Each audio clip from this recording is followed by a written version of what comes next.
சீமானுக்கு இந்த ஊருக்கும் சம்பந்தம் கிடையாது. அவர் காரைக்குடியில ரெசிடென்ட் கிடையாது. காரைக்குடியில அவர் ஓட்டர் கிடையாது. அவர் இங்க வந்தாருன்னா ஹோட்டல்ல தான் தங்கணும்.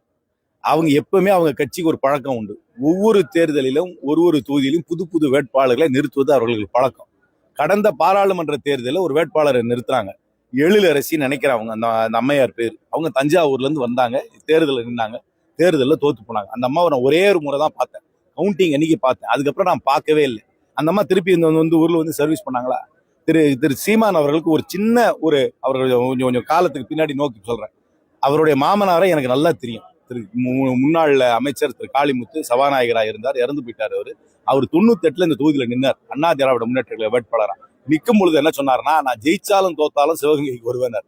தோத்தாரு 98, திருப்பி வரவே இல்லை. இது எல்லாரும் பேசுற வசனம் தான். நான் ஜெயிச்சாலும் தோத்தாலும் தொகுதிக்கு வருவேன். தொகுதிக்கு சம்பந்தப்பட்டவர்கள் தான் ஜெயிச்சாலும் தோத்தாலும் தொகுதியில் இருக்க முடியும். திரு சீமான் அவர்கள் இந்த தேர்தலில் தோத்தப்பறம் திருப்பி வரவே மாட்டார். என்னைக்கா ஒரு நாள் தான் கூட்டம் போடுவாங்க அவங்க கட்சிக்கார், அதுக்காக வந்துட்டு போவாங்க.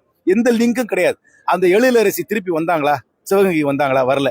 கடந்த முறை சட்டமன்றத்துல போட்டியிட்ட வேட்பாளர்கள் பல பேர் அந்த கட்சியிலே இப்ப கிடையாது. அந்த கட்சி நீங்க பாத்தீங்கன்னா ஒவ்வொரு முறையும் புது புது வேட்பாளர்களை போடுவாங்க. அந்த வேட்பாளர் கேட்டாக்க நாங்க புதுவருக்கு வாய்ப்பு கொடுக்குறோம்னு சொல்லுவாங்க. ஒரு ரிலேஷன்ஷிப் கிடையாது தொகுதியோட. இந்த தொகுதிக்கும் அவருக்கு எந்த சம்பந்தமும் கிடையாது. அவரை நல்ல விருந்தோம்பல் பண்ணி அவனுக்கு காரைக்குடி மக்கள் அனுப்பி விடுவார். அவர் வயநாட்டுல உள்ளூர் வேட்பாளர் ஒருத்தரை ஸ்ட்ராங்கா நிக்க வச்சு அந்த வாதத்தை சொல்றதுக்கு யாரும் இல்ல. எனக்கு உள்ளூர்ல ஒரு வேட்பாளர் இருக்கு, அதை வச்சு நான் ஸ்ட்ராங்கா வாதம் வைக்கிறேன். வெளியூர் ஆள் வேண்டாம், உள்ளூர்ல எங்களுக்கு நல்ல ஆள் இருக்கு, இது போதும் சொல்றதுக்கு எனக்கு வாதம் இருக்கு. அந்த வயநாட்டுல எதிர்கட்சிக்கு வாதம் இல்லாம போயிருக்கலாம்.